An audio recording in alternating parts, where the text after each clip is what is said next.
மொர்தெக்காய்க்கு தூக்கு மரத்தை செய்ய கர்த்தர் அனுமதித்தார். ஆனால் மொர்தெக்காயை தூக்கிலே போட கர்த்தர் அனுமதிக்கவில்லை.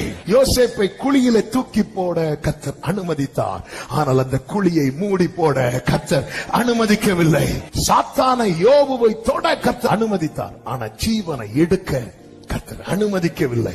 சாத்ராக், மேஷாக், ஆபேத்நேகோவை அக்கினி சூளையிலே போட கர்த்தர் அனுமதித்தார். ஆனால் அந்த அக்கினி அவர்களை பலம் செய்ய கர்த்தர் அனுமதிக்கவில்லை.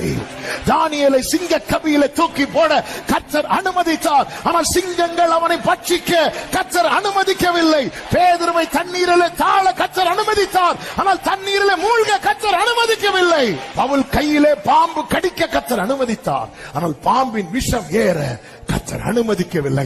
சில காரியங்களை கர்த்தர் அனுமதித்ததாய் எண்ணி கர்த்தர் கைவிட்டு விட்டார் என்று எண்ணாதே. அனுமதிக்காத சில காரியங்கள் இருக்கிறது.